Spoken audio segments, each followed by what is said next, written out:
তিন যুগ পর হতে যাচ্ছে চট্টগ্রাম বিশ্ববিদ্যালয়ের কেন্দ্রীয় ছাত্র সংসদ চাকসু নির্বাচন। আজ থেকে শুরু হচ্ছে মনোনয়নপত্র বিতরণ। সেখানকার খবর জানাতে আমাদের সাথে সরাসরি যুক্ত হচ্ছেন সহকর্মী মাহফুজ শুভ্র। শুভ্র, আপনি তো রয়েছেন সেখানে, আপনি একটু জানাবেন যে চাকসু নির্বাচনের মনোনয়নপত্র বিতরণ তো আজ হওয়ার কথা, সেটি কখন নাগাদ শুরু হতে পারে এবং নির্বাচনের তোড়জোড়ে প্রার্থীদের ব্যস্ততা কেমন দেখতে পাচ্ছেন এবং শিক্ষার্থীদের প্রতিক্রিয়া কেমন, সবকিছু মিলে একটু জানাবেন।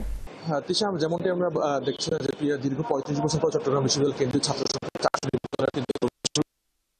মনোনয়নপত্র বিতরণ শুরু হয়েছে। প্রায় সকাল ৯:৩০ থেকে কিন্তু মনোনয়নপত্র বিতরণের কার্যক্রম শুরু হয়েছে। আমরা দেখেছি ইতিমধ্যে একজন শিক্ষার্থী কিন্তু মনোনয়নপত্র গ্রহণও করেছে এবং সেই শিক্ষার্থী হলো ২০১৮-১৯ শিক্ষাবর্ষের শিক্ষার্থী। সে ক্রীড়া সম্পাদক পদে কিন্তু মনোনয়নপত্র গ্রহণ করেছে। আমরা একটু চেষ্টা করবো যে চাকসু নির্বাচনের যে সদস্য সচিব স্যারের সাথে একটু কথা বলার চেষ্টা করবো যে স্যার আমাদেরকে জানাবেন আসলে যে শিক্ষার্থীদের জন্য আসলে যারা প্রার্থী তাদের জন্য কি কি নির্দেশনা রয়েছে। স্যার যদি একটু জানাতেন যে শিক্ষার্থীদের জন্য আসলে যারা প্রার্থী যারা মনোনয়নপত্র গ্রহণ করছে তাদের জন্য আসলে কি কি নির্দেশনা রয়েছে। হ্যাঁ, ধন্যবাদ আপনাকে।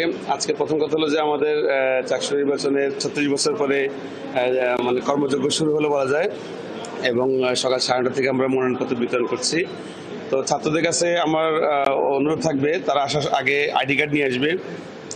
এরপর সম্ভব হলে অনলাইন থেকে ভোটার নাম্বারটা দেখে আসবে। বিভাগ ভিত্তিক ভোটার তালিকা আমরা অলরেডি প্রকাশ করেছি। এরপরে হল সংসদের জন্য ২০০ টাকা এবং চাকসুর জন্য ৩০০ টাকা করে নগদ নিয়ে আসতে হবে। এরপরে ছাত্রদেরকে এতটুকু জানতে হবে যে এই মনোনয়নপত্র নিতে হলে তাদেরকে ডোপ টেস্ট করাতে হবে এবং আজকে এখানে মনোনয়নপত্র সংগ্রহ করার পরে রসিদ দেখিয়ে মেডিকেল সেন্টারে গিয়ে ডোপ টেস্ট করতে হবে। আর মনোনয়নপত্র থেকে যে সকল তথ্যগুলো আছে সঠিকভাবে পূরণ করে এক কপি ফটোকপি করে জমা দিতে হবে।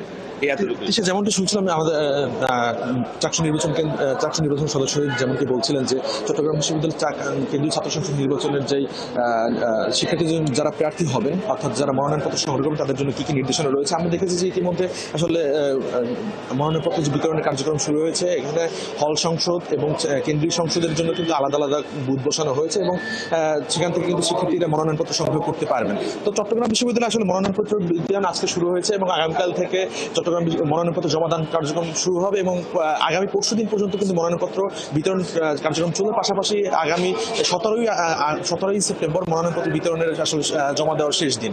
তো চট্টগ্রাম বিশ্ববিদ্যালয় থেকে চাকসু নির্বাচনের যেই মনোনয়নপত্র বিতরণের এই ছিল আমার কাছে সর্বশেষ।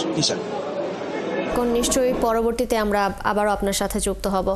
দর্শক, চাকসু নির্বাচনের প্রস্তুতির খবর জানাতে যুক্ত ছিলেন আমাদের সহকর্মী মাহফুজ শুভ্র।